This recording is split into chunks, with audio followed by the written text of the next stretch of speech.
When 71-year-old billionaire software developer Victor Hartley's two sons didn't show up for his birthday dinner in 2021, he made a decision that shocked everyone who knew him. The very next day, he legally transferred ownership of his $450,000 Rolls Royce Phantom to his Labrador Retriever Winston. Yes, a dog now owned one of the most expensive cars in America. This is that unbelievable true story. Victor Hartley made his fortune in the tech boom of the 1990s. Starting as a programmer in Silicon Valley, he eventually founded a software company called DataStream Solutions that was acquired by Microsoft for $340 million when he was 52 years old. After the sale, Victor retired to a beautiful 20-acre estate in Napa Valley, California, where he spent his time collecting classic cars and enjoying the quiet life. His car collection was legendary among local enthusiasts: a vintage 1967 Ferrari 275 GTB, a pristine 1964 Aston Martin DB5, two Porsche 911s from different eras, and several other impressive vehicles. But his absolute pride and joy was his midnight blue Rolls Royce Phantom that he'd bought brand new in 2019 for $450,000. Victor treated that car like a baby, hand-washed it himself every Sunday morning, kept it in a climate-controlled garage with a custom car cover, only drove it on special occasions, and maintained detailed service records in a leather-bound journal. He had two sons from his first marriage: Andrew, 45, who worked as a managing director at a private equity firm in San Francisco, and Daniel, 42, a corporate lawyer at a prestigious firm in Los Angeles. After Victor's wife Ellen passed away from Alzheimer's disease 3 years earlier in 2018, he'd gotten Winston, a chocolate Labrador puppy, to keep him company in his big empty house. Now Victor loved his sons and had always been incredibly generous with them. He'd paid for their Ivy League educations. Andrew went to Princeton and Daniel to Yale. Helped them with down payments on their houses in expensive California markets. Set up trust funds for his 4 grandchildren totaling over $2 million, and never asked for anything in return except their time and presence. But over the years, especially after Ellen died, the relationship had become increasingly strained. Andrew and Daniel were both busy with their high-powered careers and their own families, and visits to their father became less and less frequent. They'd call on major holidays like Thanksgiving and Christmas, maybe visit once or twice a year, usually when they needed financial advice or help with something, or during the December holidays when they felt obligated. Victor understood they had their own lives and responsibilities, but it still hurt deeply. He'd try to visit his grandkids in San Francisco and LA, but Andrew always had excuses about schedules being crazy with soccer practice and business trips. Daniel would go 3 or 4 months without returning his father's calls, then send a quick text apologizing for being swamped at work. Meanwhile, Winston was there every single day without fail. The dog would greet Victor every morning at exactly 6:30 a.m. with pure enthusiasm and joy, tail wagging like Victor was the most important person in the world. Sit with him at the kitchen table while he read the Wall Street Journal and drank his coffee. Accompany him on his daily walks through the vineyard on his property. Victor started taking Winston everywhere he went, to the hardware store, to lunch at local cafes, even on drives in his precious Rolls Royce. He actually had a custom leather car seat made by an automotive upholstery specialist for $1,200, so Winston could ride safely in the passenger seat. His friends would laugh seeing this distinguished older man with silver hair driving around Napa Valley wine country, with a Labrador sitting beside him in a $500,000 luxury car. But Victor didn't care one bit. Winston was his best friend and constant companion. The real problems started about 6 months before the famous birthday dinner incident. Victor had a minor stroke in December 2020, nothing life-threatening according to his doctors, but scary enough that he spent 4 days in the hospital under observation, and went through a battery of neurological tests. He called both sons immediately from his hospital bed. Andrew said he'd try to come up from San Francisco, which was only 90 minutes away, but was in the middle of closing a big deal at work. He sent an expensive flower arrangement instead but never actually visited during those 4 days. Daniel promised to drive up from LA, but called the day he was supposed to come saying something urgent came up with a major case he was working on, and he'd visit the following weekend, but he never did. Victor recovered fine physically, but he was hurt more deeply than the stroke had damaged him. His housekeeper, Rosa Martinez, who'd worked for him faithfully for 15 years, said she'd never seen him look so sad and defeated. When Victor got home from the hospital, Winston didn't leave his side for 3 days straight, following him from room to room, sleeping on the floor right next to his bed instead of in the dog bed downstairs. The dog seemed to sense something had been wrong and stayed closer than ever before. Victor's 71st birthday was on June 15, 2021. It was his first birthday without Ellen, and he was feeling especially lonely and vulnerable. 2 full months in advance, back in mid-April, he called both sons and asked them to please come to a birthday dinner, nothing fancy or demanding, just a family dinner at his favorite restaurant in downtown Napa. Andrew and Daniel both promised they'd absolutely be there. They wouldn't miss it for the world.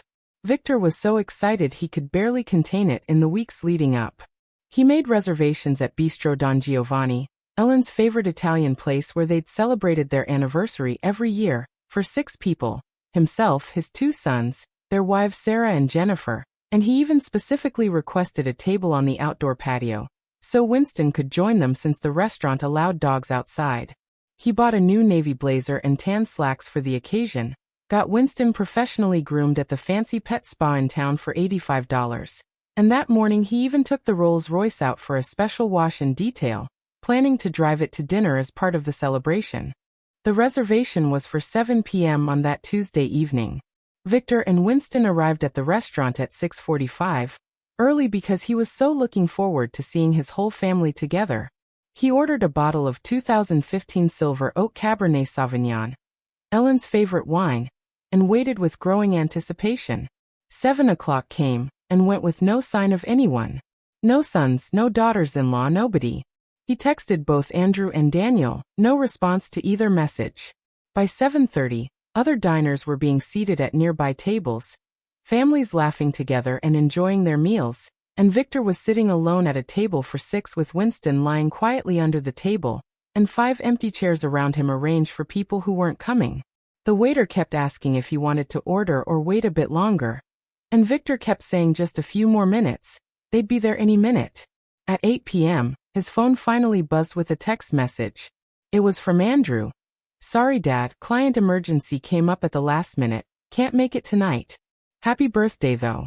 We'll celebrate soon." 10 minutes later at 8:10 Daniel texted. "Got stuck at the office, won't be able to get away. Really sorry. Let's reschedule for next month." That was it. No phone calls with actual voices and real apologies, no explanation of why neither of them had texted earlier to give him warning, just impersonal text messages sent as afterthoughts. Victor sat there for another 30 minutes, staring at the empty chairs, the untouched wine glasses sitting in front of where his family should have been, the menu he'd been so excited to share with his sons. He finally ordered a small pasta dish he barely touched and drove home in silence with Winston. Rosa later told Victor's attorney that when Victor came home that night around 9:30, she'd never seen him look so broken and defeated in all the years she'd known him. He didn't say a single word, didn't want the birthday cake she'd baked for him, just went straight to his study with Winston following behind him. He sat in the dark for hours, and Winston lay at his feet the entire time, occasionally putting his head on Victor's shoe as if trying to comfort him. Something fundamental changed in Victor that night during those dark hours. By morning, he'd made his decision and he knew exactly what he needed to do. The morning after the birthday disaster, Victor called his attorney, Marcus Chun, who'd been handling his legal affairs for over 20 years and knew the family well. "Marcus, I need you to draw up papers transferring ownership of my Rolls Royce Phantom," Victor said in a calm, steady voice. Marcus assumed he was selling it or maybe gifting it to one of his sons, perhaps Andrew. "Sure, Victor. Who's the new owner going to be?" he asked while pulling up his notes. Victor's answer stopped him cold. "Winston. My dog." There was a long silence on the phone as Marcus processed what he'd just heard.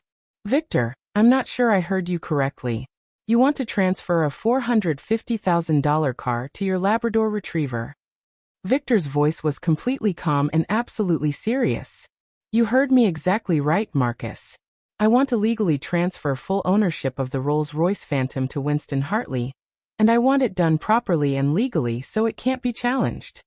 Marcus tried to talk him out of it, suggesting maybe he was upset about something with his sons, and should wait a few days to cool down before making big decisions. But Victor insisted this wasn't about anger, it was about principle, and he'd never been more certain of anything.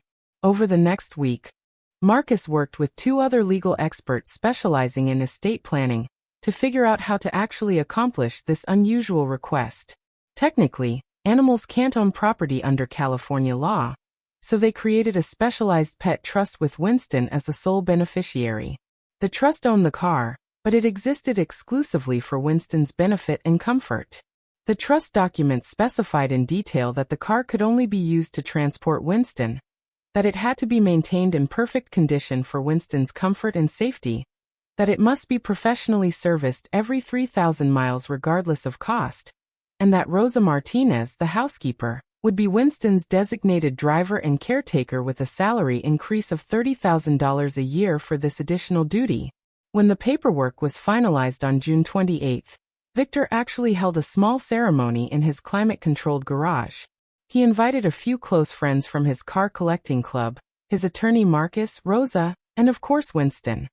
He had the car detailed one more time until it gleamed like new, attached a custom engraved dog tag to the key fob that read "Property of Winston Hartley, 2021, and took dozens of photos of Winston sitting in the driver's seat with his paws on the steering wheel. Then Victor called both his sons and told them exactly what he'd done. Andrew thought it was a joke at first and actually laughed out loud. When he realized his father was completely serious, his tone changed and he got angry. "Dad, this is ridiculous and childish. You're giving a car worth $500,000 to a dog? What about us? What about your grandchildren?" Victor's response was ice cold and measured. "Winston was there for my birthday dinner. You weren't. Winston is there every single day of my life. You're not. Winston has never once been too busy for me. The car goes to the one who actually deserves it and shows up." Daniel called him crazy and irrational, accused him of losing his mind and having another stroke that affected his judgment, and threatened to have him declared mentally incompetent.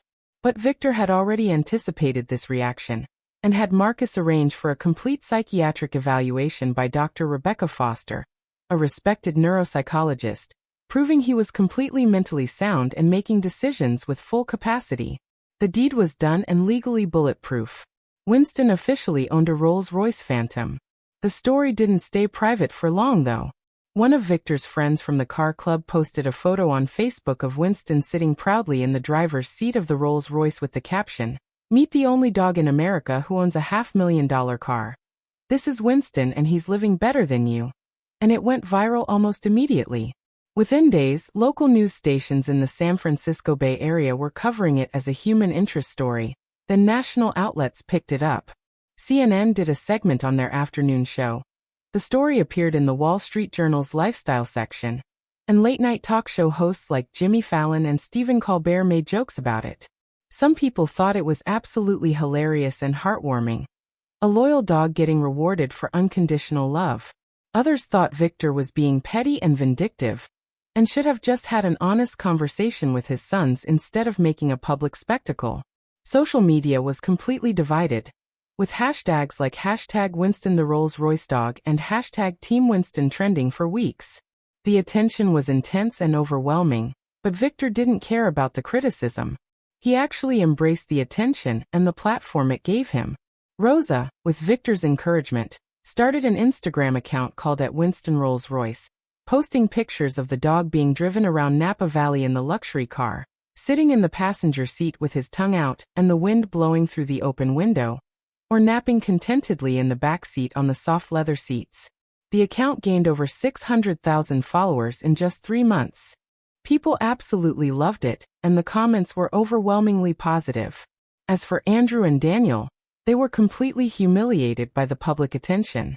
Their friends and colleagues saw the news stories and social media posts, and asked them about it at work and social gatherings. They had to explain over and over that yes, their elderly father really did give a $450,000 car to his dog instead of them. And yes, it was because they missed his birthday dinner.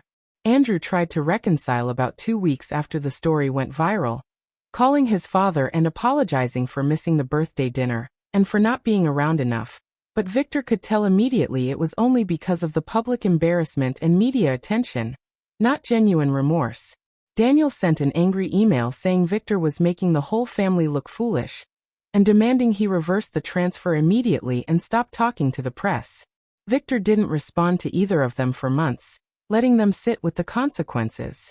Interestingly, the story actually brought Victor some unexpected joy and renewed purpose.